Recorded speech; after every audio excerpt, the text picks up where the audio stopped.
You're listening to Nurture Your Zest.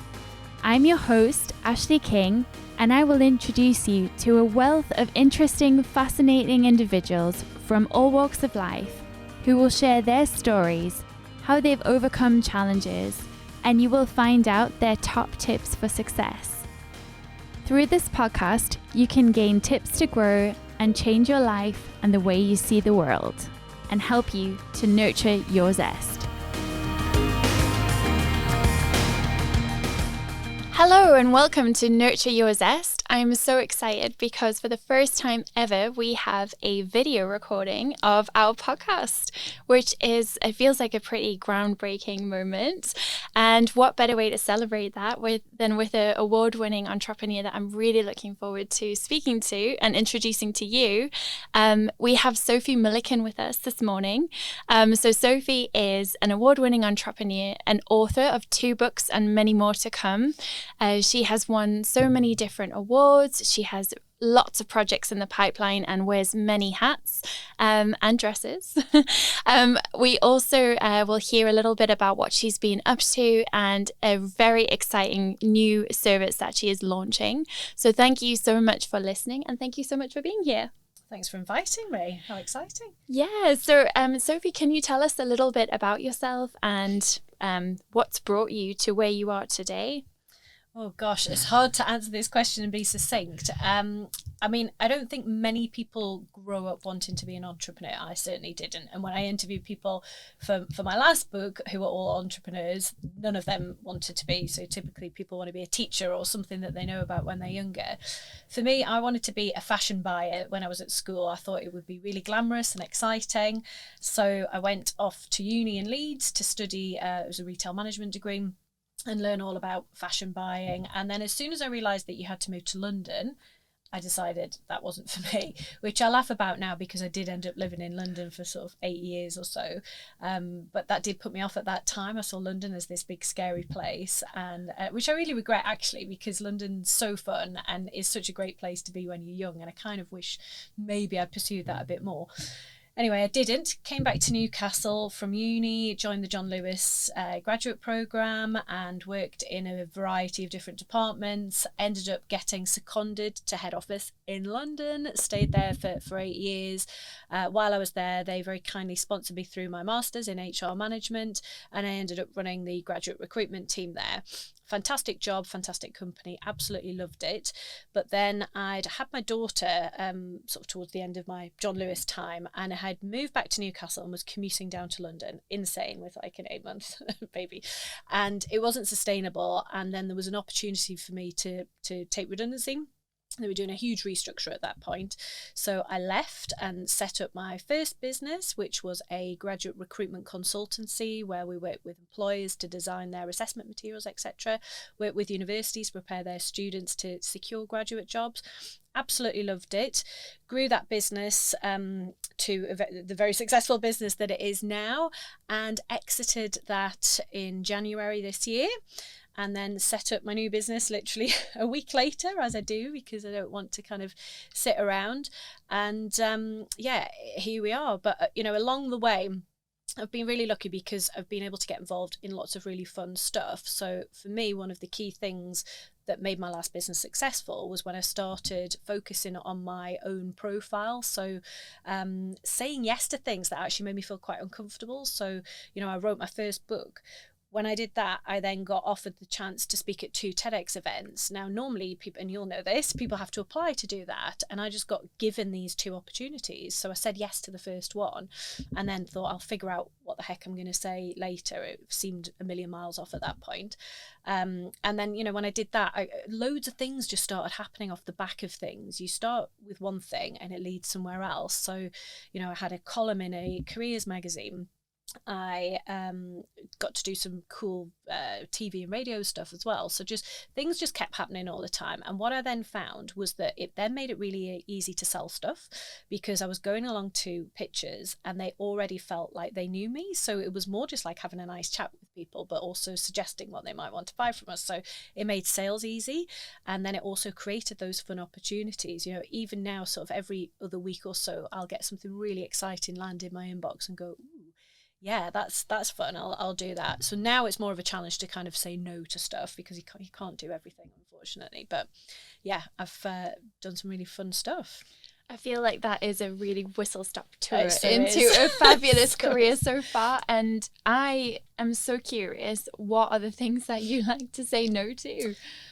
I don't like to say no to anything, because I think if someone's asking you to do something, there's usually a reason for it.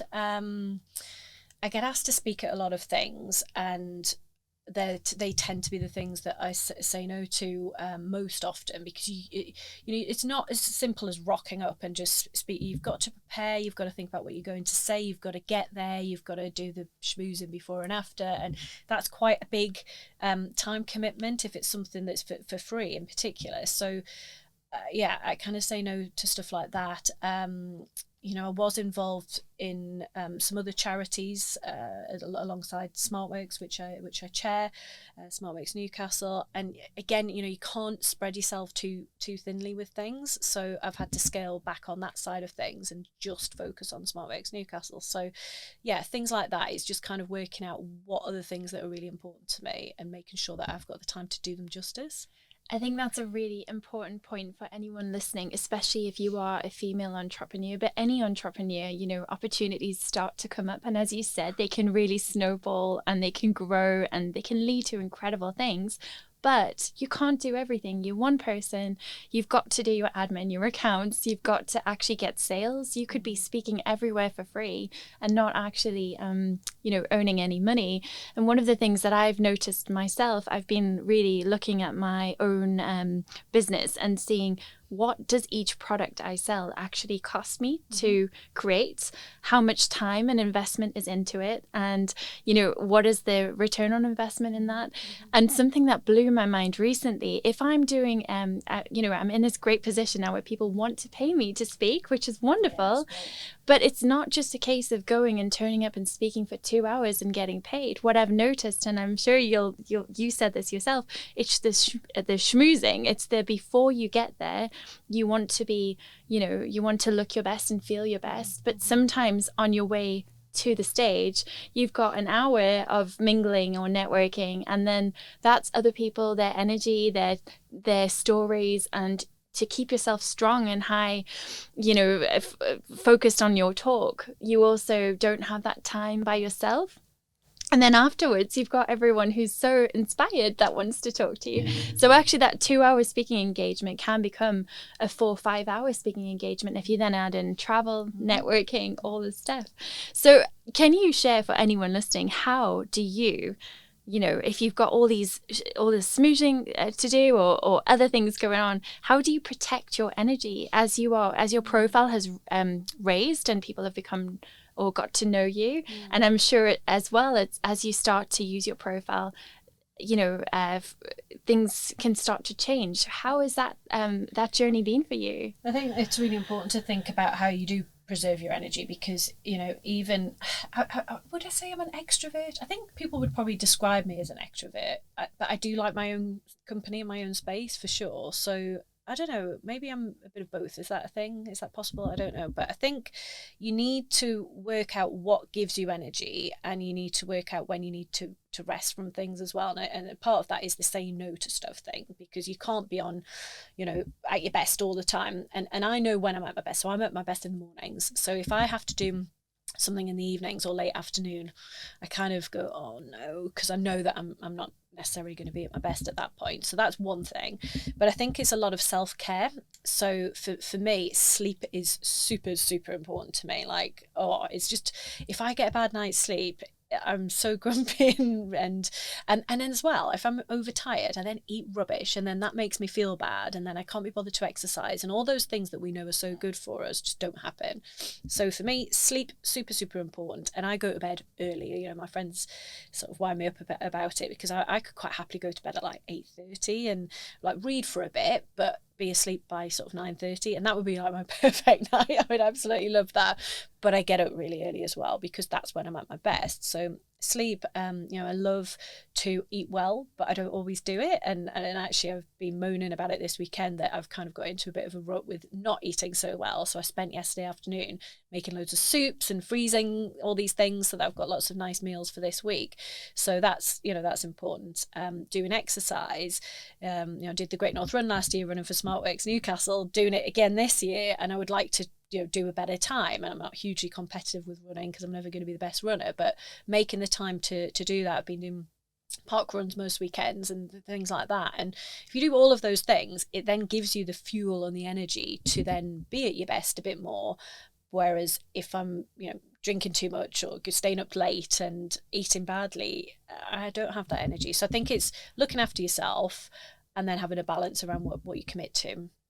Those are really great tips. And I think a lot of people, when they first start a business, they just hustle and they want to, chase everything, say yes to everything, because it can feel like that. And sometimes there is a balance of needing to do that because you do need to somehow make the bills, get paid as well. But the thing is, you're absolutely right. It's not sustainable to do that, and that you need your energy to be at its best, to be productive. You're absolutely right, Ashleigh, and I think you do have to do that at the beginning, unfortunately, because you've just got to put the time in and you've got to make things happen. But actually, I think there's an important point to make around, if you're hustling and you're really into your business idea or whatever, it doesn't feel like work. Right? Because it's something that you're excited about, it's something that you're passionate about. So that actually gives you an extra burst of energy, I think. And if it doesn't, I would be questioning whether you're doing the right thing. So I think you can sustain that for longer than if you were in a high pressure job where you don't have that same sort of commitment to it in the same way. So I think you can have that for quite a while, and you can sustain it for quite a while because it doesn't feel like work. But obviously you can't continue at that pace forever, and you've still got to manage to get some downtime in within that.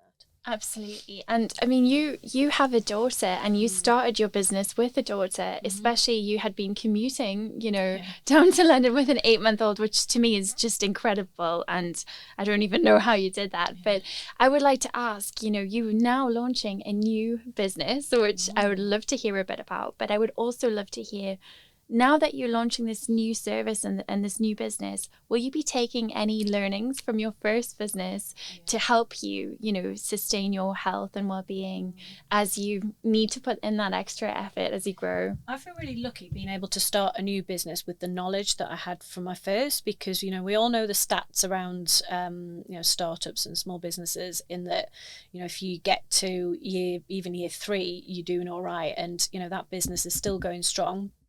And I learned a lot, when I started that out. Oh my God, I didn't know anything. I literally knew nothing. And I just moved back to the Northeast. So I didn't know anyone really on the business scene. So, a lot of the things that can make female entrepreneurs in particular successful is having role models and having mentors and people that have been there and done that. I didn't know anybody on that scene at all. My friends at that point all had quite normal corporate type jobs. So it was a really alien world.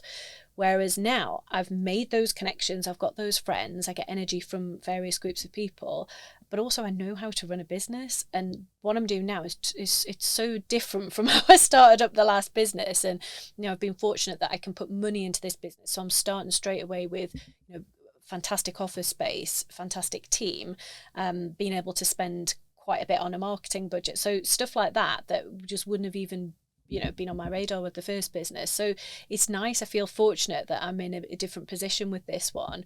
But I think the thing that I come back to the most, well, two things, I guess, and they're both people related. Maybe this is the HR person in me kind of coming through, but for me, it's looking after your team. So I'm fortunate that, I'm able to bring some of the team from my previous company to the new venture.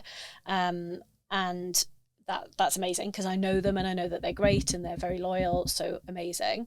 And then the other thing is around, actually I'm speaking at an event, next week, I need to get prepared for it, about customer experience next week at a business event in London. And that is the other side of it, looking after your clients. The clients that I had in my last business, some of them, it sounds a bit cheesy, but some of them became friends because we just got on so well. And we used to always like really, really prioritize looking after them and making sure that they got the right service. So it wasn't about, for me anyway, it certainly wasn't about trying to just flog them more stuff that they didn't necessarily need because we were trying to make more money. It was sometimes saying to them, actually, this isn't working for you because you're not getting whatever return you should be getting. Why don't we try this instead? Or why don't we pause it for a bit or whatever? Because I knew that if we did the right thing by them, they'd come back and we'd grow the business in other ways. But it was really, really important to me, and continues to be, that we put the client first, because without them you've got no business anyway. I think that's such an important tip for anyone as well, evaluation and actually measuring what's working for your clients, because a lot of people, especially in the service industry, we deliver a service and then we move on to the next project, the next client. But by looking after those clients, you can have strong, loyal clients with you for a really long time. So it's that constant, safeguarding relationships, and relationships are everything. I know that it's a really big kind of pillar of your whole ethos. I'd love to know as well, Sophie, so you've spoken there about you'll be taking all this learning, you've actually got capital to inject into your new business, which is a gift. Can you tease us a bit with what you'll be doing with the new venture? Sure, yeah. So we've got our launch party this week. So by the time the podcast comes out, we will have totally launched. So when you were asking me to introduce myself, I was talking to you about what I felt made my last business grow. And it was very much when I started doing things that made me feel uncomfortable at times in terms of putting myself out there and raising my own profile.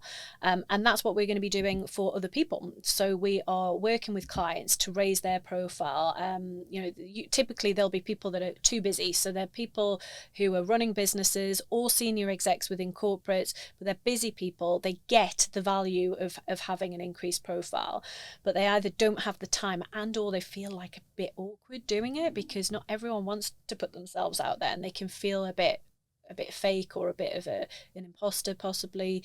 So we're going to do that for them, so in a variety of ways. So we're going to help them raise their profiles by helping them to hopefully win awards, get them onto podcasts, get them speaking engagements, look at boards that they could join, things like that, help them write blogs, articles, get some media coverage, all those sorts of things. So we're going to take the learning that we got from doing that, and hopefully do that for other people. I think there's tremendous value in what you're offering, not just to entrepreneurs or the business sector, but also, as you said, C-suite executives or, really high profile leaders who maybe don't have the time. Well, they certainly don't. They don't want to be looking for opportunities. They're actually needing someone to filter them out for them and say, well, this one actually meets your values or is in line with your research or whatever that connection is. I think there is a lot of people offering public relations services, but they're not always of the caliber of what you're talking about. So if you are a really senior executive, you don't want to be paying a small amount, for a little bit of marketing here and there. You actually need to invest properly and make that commitment. Absolutely. And I think what we're doing is very niche. So yes. we're not, your typical PR agency that normally would work with a company and have quite more traditional services or a bigger breadth of services. We're very niche. Hopefully at some point we'll get bought by maybe a big PR company, but we are niche. And I think the bit around senior execs is really interesting, because typically in a corporate environment, they're quite sort of restricted as to what they can do. But I think that you're starting to see a bit more entrepreneurship and people being more enterprising within corporates. And if you look at big brands that we know about now, so look at Elon Musk, right? And Tesla and SpaceX and whatever, like he is the guy that you follow. Like you're probably following him on Twitter, but you're probably not following SpaceX or Tesla. So people go for the person over the brand, and then the brand, he then sells it because it's through him, and he is a bit controversial, but most people still would follow him. In years gone by, you'd have Richard Branson. He would try he's done everything at various points. Again, people follow him rather than the brands, but because of his association, he's able to sell stuff. You could name loads of people that are the same. So that's what people connect with. People connect with humans, and that's what works. They're not really that bothered about following a company brand social platform. It's the person. So there's a huge opportunity, I think, particularly for corporates. Entrepreneurs get it. It's an easier sell for entrepreneurs, but for corporates, this could be a really cool opportunity for them to do something. Absolutely, and I'm so in agreement with you there. I would like to ask, actually, so you've spoken about, all these different things, your networks and how powerful they've been, and having mentors and role models. And I would like to know, do you see yourself as a mentor and role model now? But also, how have your mentors helped you to get to become the woman you are today? I'm really lucky in that I have had sort of mentors throughout my career. Starting my career at John Lewis gave me a lot of guidance around learning and development type opportunities, and one of their things was that they would give you a mentor when you started, and I was really lucky in that mine was really great, and we're still friends now, so that was really helpful. And I found my first couple of years on that sort of corporate ladder really challenging. She used to take me for hot chocolate and Thorntons, and I would cry and go, I hate it, it's really awful. But probably without her, I probably would have left, actually, and who knows where I would have ended up. So that was really useful. And then when I started the first business, I was really lucky in that a lady that had done a huge coaching program with John Lewis, with the whole of John Lewis, she offered me some free mentoring support, and she'd come down to Newcastle. We'd go up and see her in Glasgow, and that was fantastic, because she was someone that was 15 years down the line as to where I was, and was very tough with what she said to me. So that was fantastic. And then I guess at a role model level, there's sort of famous business women that I admire, that I follow, that I've read their books and sort of watched their shows or whatever, and you get energy from that. Sometimes their stories feel a little bit out there, but really, really useful. But then just locally, like the Northeast is such a mint region for people wanting to help each other. Like, I've never come across, and I hope I never do come across, that kind of cattiness that you might expect from women. Like, I just don't see it in the Northeast. Every time I've reached out to someone, they've always helped me in some way. And I would like to think that I do give that back. Again, this is one of those challenges around, you get asked stuff like that a lot.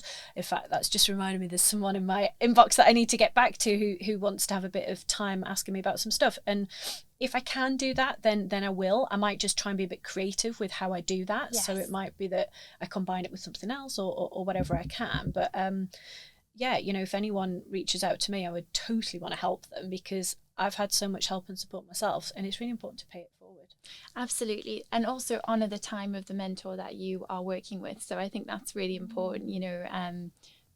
I like to talk about this a lot, but I'm sure you've seen this yourself. When you were first an entrepreneur, I see a lot of artists, particularly I work with artists from lots of marginalized communities, where they're doing stuff for exposure, and it drives me crazy. And wherever I can, I do try to pay them as speakers, or support them, or give some help back through mentoring or other routes, or even introductions. There are so much that you can do to make it a reciprocal arrangement if you're asking someone for their time. Absolutely. To give back, whether it's a blog post or backlinks or whatever it is.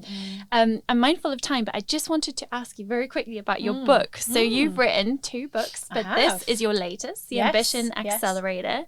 And this is a book where you interviewed lots of entrepreneurs and females. Yeah, I mean, that book came about off the back of my TEDx talk. Yes. So my TEDx talk was called The Truth Behind the Showreel. You can find it on YouTube. And that was not what I was planning to do my TEDx on. I was planning on doing it something really related to my business, so very much about employability. That's what it was going to be. And then when I went for the first meeting that you have to have as part of the TEDx process, the lady that was running that one, it was the Birmingham one, and she said to me, I'm not really that interested in that. Why don't you tell your story? Where does your grit come from? And I was like, right. And I started telling her all this stuff, and she's like, that's your story. Can you? And that made me feel so uncomfortable, because I didn't really share that much personally at that point in time. I do now. I'm quite easygoing and open about stuff.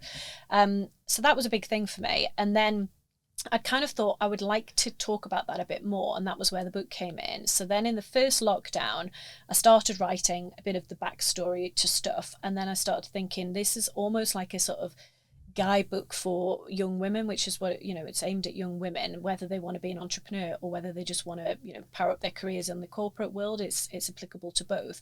So then started interviewing women to include their stories and their advice, and then we turned that audio into a podcast. So we interviewed some local women. So I interviewed Alice Holm, who's fantastic, and then nationally, we had Sarah Davies, Linda Plant, this scary interview from The Apprentice. She's so not scary at all, she's lush.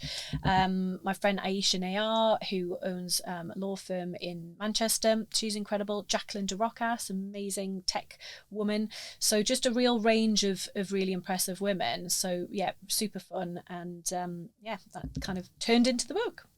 It's gorgeous. I can't wait to read it. And I will be putting that and your TEDx talk in the show notes. Cool. So anyone who wants to read it can learn and also hear about those amazing entrepreneurs. So I have one last question for you. Okay. So I ask everyone this who comes on the show, but what is your number one word to nurture your zest? Oh gosh, that's something I should have thought about, right? A number one word to nurture my zest. I'm going to choose energy, because of all the stuff that we've spoken about today around preserving it, maintaining it, feeling lit up. Yeah, absolutely. Yeah. I think energy is a really powerful one, and that when you're in the zone, when you're doing what you love, sometimes it feels like you're just so bright and just so lit up by that, what you're doing. So I love that, and I look forward to watching your new business succeed and seeing you light up rooms with your energy, and hopefully enjoying the energy around the buzz on Thursday and all the other fabulous activities you've got going on this week. So thank you so much for coming on the show. You've been listening to Nurture Your Zest. You can find us online on Facebook, Twitter, Instagram and LinkedIn at Nurture Your Zest. If you've liked today, please subscribe. You can also leave us a review if you're feeling extra kind. Today's podcast has been made available through the kind sponsorship of TL Multimedia and That Branding Company. We look forward to catching up with you again soon as you learn to nurture your zest.